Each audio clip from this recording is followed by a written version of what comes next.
You must find a way to serve. If you're going to try something innovative, then you're in unexplored territories, so that odds that something will go wrong are pretty high. I bought a book in 1949 by a fellow named Ben Graham called The Intelligent Investor. I don't remember what I paid, but aside from what I paid for my 2 marriage licenses, that was the best investment I ever made. Want to be happy? Build a life, not just a business. Living that believing life. Out here living that believing life. Every day we living that believing life. Hustle like we living that believing life. Living life, yeah, so we grinding it out. Every single day we be grinding it out. Hustle like we living that believing life, oh. That believing life, oh. Hey, it's Carmichael, and this channel was created to help you overcome the #1 challenge that is holding you back, a lack of belief in yourself. You watch these videos because you know there's something more inside you too. You've got Michael Jordan level genius at something. So today, let's live your best believe life and learn the 7 lessons from Elon Musk, Warren Buffett, and other billionaires. Enjoy. Okay, let's kick it off with lesson number 1. Find a way to serve with Oprah Winfrey. You must find a way to serve. Martin Luther King said that not everybody can be famous, but everybody can be great because greatness is determined by service. Now, we live in a world where everybody wants to be famous and where we admire people for just being famous. We think being known brings us value. The truth is, all of that will fade in time. In 3 years, you won't be able to name the housewives of Atlanta. The real truth is that service and significance, service and the significance that you bring to your service is that which is lasting. So to be able to, whatever your occupation or job or talent or gift is, our honorees today getting doctorate degrees, to apparently opposite fields, HIV and AIDS and the spoken word. But what they have in common is service, using the spoken word in service to community and the world. Using your knowledge and information about HIV and AIDS and medicine in service to the world. And if you look at all the most successful people in the world, whether they know it or not, they have that paradigm of service. Everybody's talking about Mark Zuckerberg and IPO. Service. Jay-Z rapping. Service. Through the word, to people, through song. For many years, I was really just happy to be on TV, and people would stop and say, "Oh, you on TV?" "Yeah, I'm on TV. I like being on TV. It's a nice job." And it was about the time that I received my honorary doctorate from Spelman around 1993, so I don't know if that had something to do with it. I thought of myself as Dr. Winfrey. That I went back and I took a long look at what it was I was doing on TV and made a decision that I was no longer going to just be on TV, but I was going to use TV as a platform, as a force for good, and not be used by TV. And I will tell you, my decision to make that significant change in the way I operated on television, using television as a service, changed my career exponentially. Service through medicine, service through art, using whatever it is you produce, your product, as a way of giving back to the world. When you shift the paradigm of whatever it is you choose to do to service and you bring significance to that, success will, I promise you, follow you. Service and significance equals success. Lesson number 2, accept failures with Elon Musk. If you're going to try something innovative, then you're in unexplored territories. So that odds that something will go wrong are pretty high. It's only if you try to do something that is already well understood that there's a little chance of failure, but then it will not be interesting or innovative. For sure, uncharted territory will result in failures necessarily. Otherwise, you're not trying hard enough. Lesson number 3, think long term with Jeff Bezos. What do you say to employees when you obviously have some traders in the stock who are not happy and suddenly the stock is down 25% after a quarter? Well, since 1997, at almost every all-hands meeting, we have 2 all-hands meetings a year. At almost every all-hands meeting, I remind employees that, if the stock is up 10% this month, don't feel 10% smarter, because when the stock is down 10% some month, you're going to have to feel 10% dumber, and it's not going to feel as good.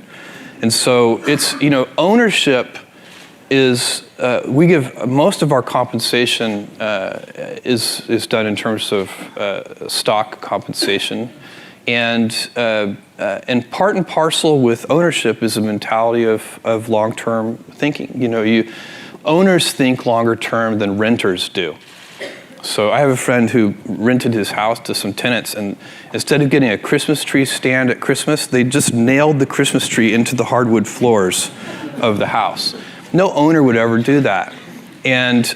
But sometimes that's a bad tenant. They're good tenants, but that's a bad tenant. And it's because, this is the same old thing about, nobody ever washed a rental car.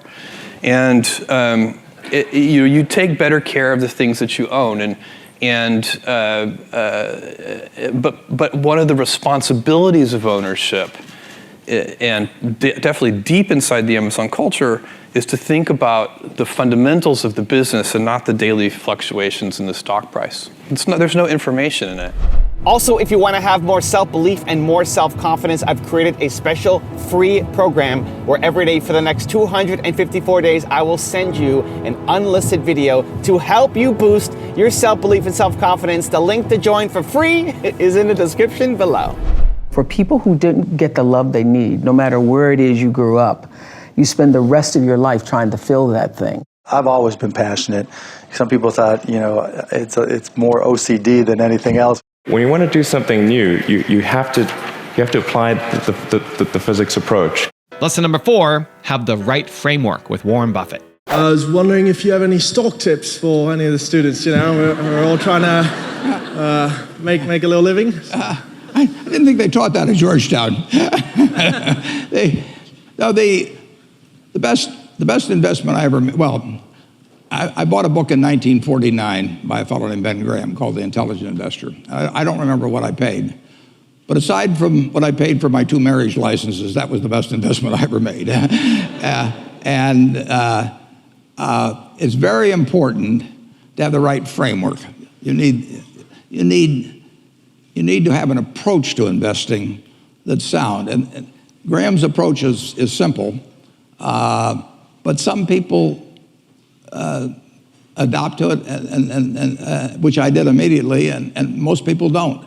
But if you have the right philosophy, you will find opportunities as you go through the next 20, 30, 40, 50 years. And frankly, you're most likely to find them when in periods like 5 years ago when we were having the panic. I mean, stocks sell at silly prices from time to time. Most stocks at one time or another sell at very silly prices. And it doesn't take a high IQ to figure out that they're cheap, but it does take a temperament that's willing to step up and actually act. I tell people, if they're going in the investment business, if you got 160 IQ, sell 30 points to somebody else because you won't need it. I mean, I figured out very early, you don't have to be that smart in this business, which is fortunate, but you do have to have the right temperament. And you have to be able to ignore what other people are saying and simply look at the facts and decide, is this stock which is selling at X worth 2X? And occasionally you'll find things like that. And when you don't find them, you don't do anything. So that's my generalized stock tip, no names. Lesson number 5, do the impossible with Jesse Itzler. I just realized that I'm an adrenaline junkie. I love newness. I love challenges. I mean, that's what makes me feel most alive. And I discovered that early on when I was trying to get a record deal and just getting rejection. And I had no connections. My dad owned the plumbing supply house in Long Island where I grew up, and we weren't connected to the music world. And I just loved the thrill of trying to do what everyone said I couldn't do. There's no way you could, all my roommates in college were writing their resumes and sending it out to all the companies. They were like, why aren't you writing your resume? We're all like typing our resume. Why aren't you working on it? I'm like, because I'm gonna get a record deal. And when they said, no, you can't, it just fueled me more to want to go out and get it. Lesson number 6, have good core values with John Paul DeJoria. What are your core values personally and professionally? Core values are, I would say it's the golden rule, do unto others as you would have others do unto you. That's the basis for most religions, but they get sometimes carried away in rites and rituals. But that's the core value, do unto others as you'd have others do unto you. And then it's the feeling of knowing that success unshared is definitely failure. In other words, when you make it, it's not really just about yourself making it. Hey, if you make it, you know you made it. But along the way, one of the great lessons to learn is it's not all about you. It's about your ability to be of service to this planet while you're here. And by saying, me, look what I did, this is me, hey, here's my building, my name's on it, I did this, you didn't. By doing something like that, it kind of takes away from how genuine you are, and because people don't like to just listen to people talk about themselves, how great they are, they want to now incorporate it to make them successful also, or do something a little different. And I think that's very, very important. And lesson number 7, the last one before a very special bonus clip, is do it better than everybody with Mark Cuban. You're talking, alluding to it earlier about entrepreneurs being born or built, and I think I knew I was wired to be excited about business. How or why, I don't know, but and there's certain guys that have the genetics to jump out of the gym, right? There's certain guys, that when they golf, they have the muscle memory and the discipline. Dirk Nowitzki may not be the most talented guy in the NBA, but his discipline and his focus to do what's necessary to be successful, he's willing to do, and combine it with being 7 feet tall and being skilled, it makes him an amazing basketball player. So it's understanding what your skill set is, finding the right place to use those skills, and then going for it. Will that make you $250,000? It depends if you pick the right industry.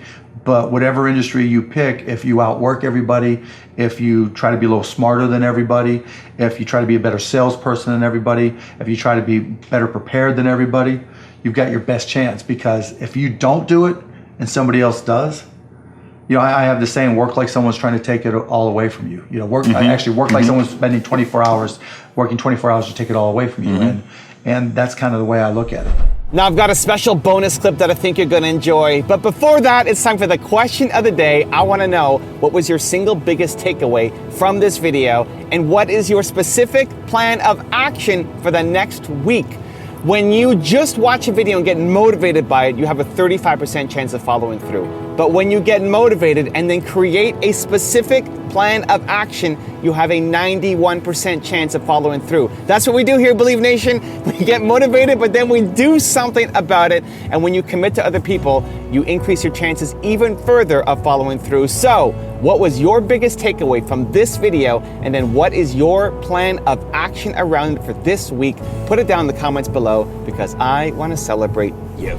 It's really important to differentiate yourself. I say that more than anything. You've got to get to the point, and you've got to give the what's in it for them very concisely and very quickly. So with differentiating yourself, I'll use an example. I always say you've got to differentiate. You've got to tell the person or the world why you're unique and why you're different very clearly and concisely. Then you have to let them know why you're unique and different in comparison to other options they may have. And then you need to let them know why that matters to them. So I'll use my own journey and just give you the example. I also say it's really important to sell the problem you're solving, not just the product. So I'll take my Spanx. So when I first invented Spanx, if I were to plug in this equation and how important it was, the first thing I said to the buyer or anybody, if I was in the media, if I got a chance to be on the news, I would say, Do you have, you know how women have things hanging in their closet that we have no idea what to wear under? And then they would nod. And so I immediately started with the problem, creating the problem that I'm now about to solve. Then I would say, and then you know how our undergarment options, they're not that great. You have regular underwear that leaves a panty line that you can see, or these very thick, heavy-duty girdles that are too thick under your beautiful clothes or your nice slacks and leave lines on your legs.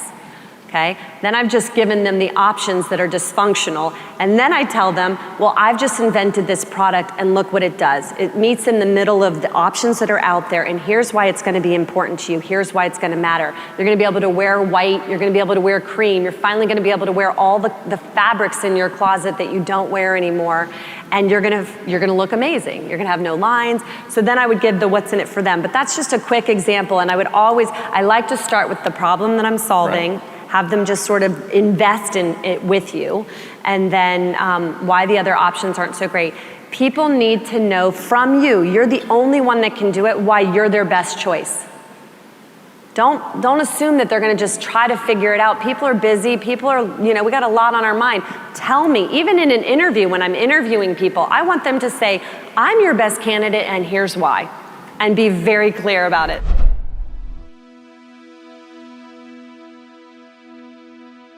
If you want 7 more lessons from how billionaires think, check out the video right there next to me. I think you'll enjoy it. Continue to believe, and I'll see you there.